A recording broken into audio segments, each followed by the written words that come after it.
Let's take a look at DNA and RNA. So we've got these 5 questions here at the beginning, and we'll show these questions again at the end. And at that point, it'd be great to hit the pause button and make sure you can answer these questions for yourself.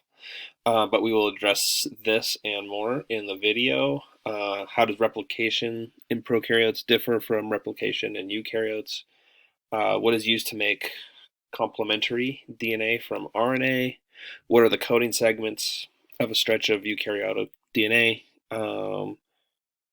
Blank initiate and regulate the transcription of genes, and yeast cells are frequently used as hosts for cloning because of what? Okay, so let's jump right in. Replication in prokaryotes differs from replication in eukaryotes due to the fact that prokaryotic chromosomes have a single origin of replication, whereas eukaryotic chromosomes have many. DNA replication is a process that occurs during cellular division, where two identical molecules of DNA are crossed from a single molecule of DNA. As a semiconservative process, a single molecule containing two strands of DNA in double helix formation is separated, where each strand serves as a template for the new DNA molecules. Because the double helix is anti-parallel in DNA, polymerase only synthesizes new DNA from 5'3". The template strand reading 3'5" results in a continuous leading strand, while the template strand reading 5'3" results in a discontinuous lagging strand.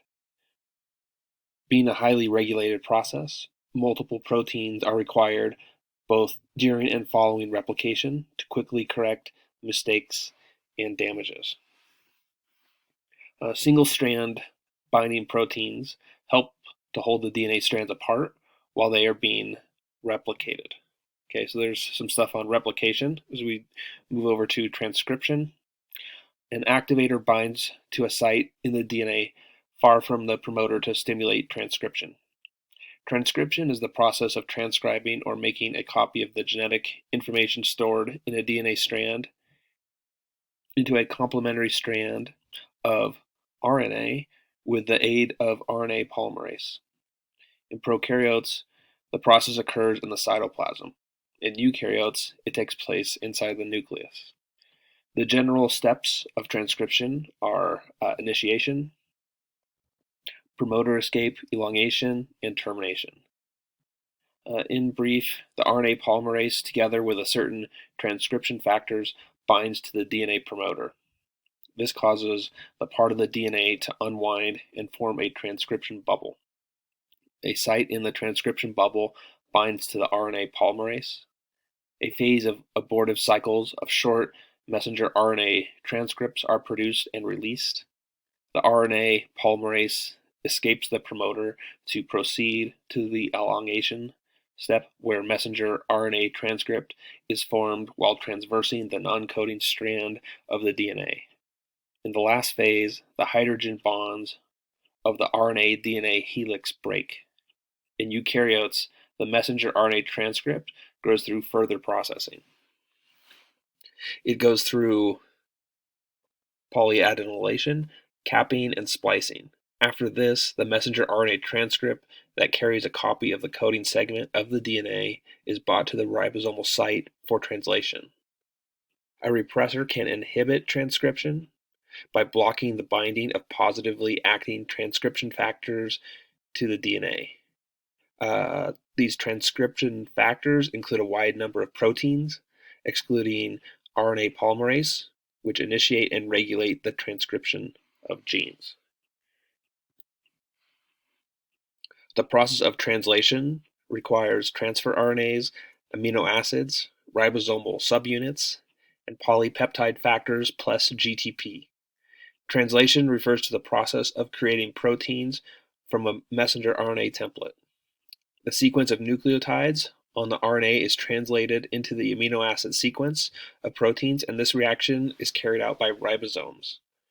Ribosomes and transfer RNA dock on a mature messenger RNA transcript and recruit multiple enzymes in an energy-intensive process that uses ATP as well as GTP.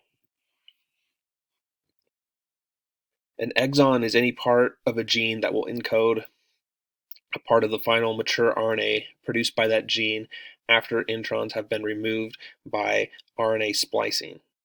The term exon refers to both DNA sequence within a gene and to the corresponding sequence in RNA transcripts.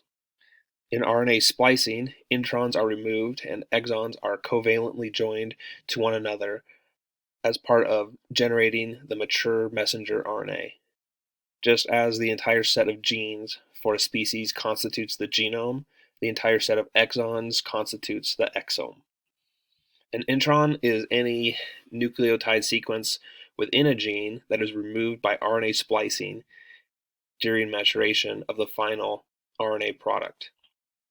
In other words, introns are non-coding regions of an RNA transcript or the DNA encoding it, which are eliminated by splicing before translation. During RNA splicing, introns are removed and exons joined to form a contiguous coding sequence. Also, eukaryotic messenger RNA typically undergoes substantial alteration that includes excision of introns, which is the splicing of the two exons excises the intervening introns. Transduction is the process by which foreign DNA is introduced into a cell by a virus or viral vector. An example is the viral transfer of DNA from one bacterium to another, and hence is an example of horizontal gene transfer. Transduction does not require physical contact between the cell donating the DNA and the cell receiving the DNA, which occurs in conjugation, and it is denase resistant, which transformation is susceptible to denase. Transduction is a common tool used by molecular biologists to stably introduce a foreign gene into a host cell's genome. Foreign DNA is introduced into a cell by a virus. And this part of my video got cut off here. See if I can. So at the top it should say operons, prions, and transposon. So we'll go over each of those. An operon is a cluster of functionally related genes that are controlled by a shared operator. Operons consist of multiple genes grouped together with a promoter and an operator. Operons are present in prokaryotes, which are bacteria and archaea, but are absent in eukaryotes. In some situations, multiple operons are controlled by the same regulatory protein. In these cases, the operons form a regulon. Prions are misfolded proteins with the ability to transmit their misfolded shape onto normal variants of the same protein.